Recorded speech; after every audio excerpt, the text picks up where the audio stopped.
D. Castro versus D. Castro. Facts. Niñal Anthony B. D. Castro, petitioner, and Annabelle Asadeo D. Castro, respondent, met and became sweethearts in 1991. They planned to get married, thus they applied for a marriage license with the Office of the Civil Registrar of Pasig City in September 1994. They had their first sexual relations sometime in October 1994 and had regularly engaged in sex thereafter. When the couple went back to the Office of the Civil Registrar, the marriage license had already expired. Thus, in order to push through with the plan, in lieu of a marriage license, they executed an affidavit dated March 13, 1995 stating that they had been living together as husband and wife for at least 5 years. The couple got married on the same date, with Judge Jose C. Burnaby, presiding judge of the Metropolitan Trial Court of Pasig City, administering the civil rights. Nevertheless, after the ceremony, petitioner and respondent went back to their respective homes and did not live together as husband and wife. On November 13, 1995, respondent gave birth to a child named Reina Tricia A. de Castro. Since the child's birth, respondent has been the one supporting her out of her income as a government dentist and from her private practice. On June 4, 1998, respondent filed a complaint for support against petitioner before the Regional Trial Court of Pasig City. In her complaint, respondent alleged that she is married to petitioner and that the latter has reneged on his responsibility/obligation to financially support her as his wife and Reina Tricia as his child. Issue: First, whether or not the court has jurisdiction to determine the validity of the marriage. Second, is the child herein is the daughter of the petitioner. Held. Anent the first issue, the court holds that the trial court had jurisdiction to determine the validity of the marriage between petitioner and respondent. The validity of a void marriage may be collaterally attacked. Thus, in Niñal versus Bayadog, we held. However, other than for purposes of remarriage, no judicial action is necessary to declare a marriage an absolute nullity. For other purposes, such as but not limited to determination of heirship, legitimacy or illegitimacy of a child, settlement of estate, dissolution of property regime, or a criminal case for that matter, the court may pass upon the validity of marriage even in a suit not directly instituted to question the same, so long as it is essential to the determination of the case. This is without prejudice to any issue that may arise in the case. When such need arises, a final judgment of declaration of nullity is necessary even if the purpose is other than to remarry.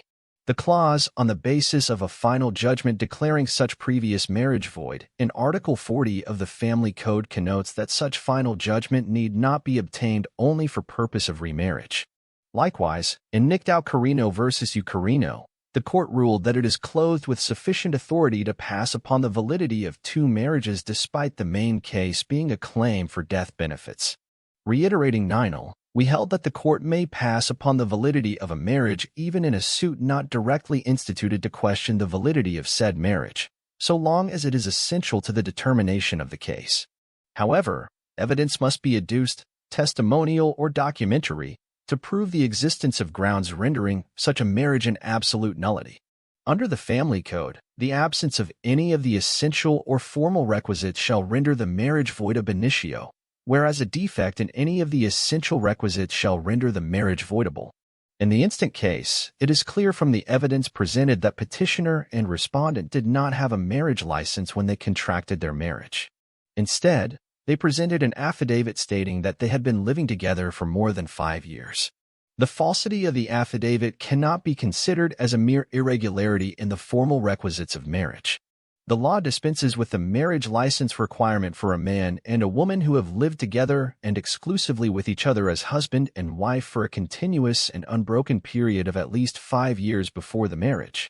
The aim of this provision is to avoid exposing the parties to humiliation, shame, and embarrassment concomitant with the scandalous cohabitation of persons outside a valid marriage due to the publication of every applicant's name for a marriage license. In the instant case, there was no scandalous cohabitation to protect. In fact, there was no cohabitation at all. The false affidavit which petitioner and respondent executed so they could push through with the marriage has no value whatsoever. It is a mere scrap of paper. They were not exempt from the marriage license requirement. Their failure to obtain and present a marriage license renders their marriage void ab initio. And in the second issue, we find that the child is petitioner's illegitimate daughter and therefore entitled to support. Illegitimate children may establish their illegitimate filiation in the same way and on the same evidence as legitimate children. Thus, one can prove illegitimate filiation through the record of birth appearing in the civil register or a final judgment, an admission of legitimate filiation in a public document or a private handwritten instrument and signed by the parent concerned, or the open and continuous possession of the status of a legitimate child, or any other means allowed by the rules of court and special laws. The certificate of live birth of the child lists petitioner as the father. In addition, petitioner, in an affidavit waiving additional tax exemption in favor of respondent, admitted that he is the father of the child, thus stating, 1.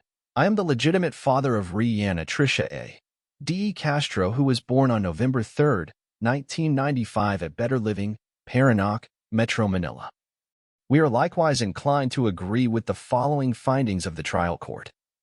That Reina Tricia is the child of the respondent with the petitioner is supported not only by the testimony of the latter, but also by respondent's own admission in the course of his testimony wherein he conceded that petitioner was his former girlfriend.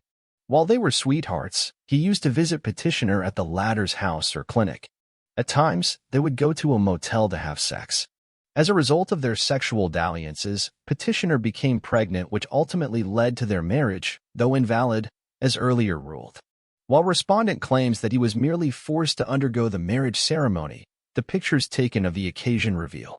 In one of the pictures, defendant is seen putting the wedding ring on petitioner's finger, and in another picture respondent is seen in the act of kissing the petitioner.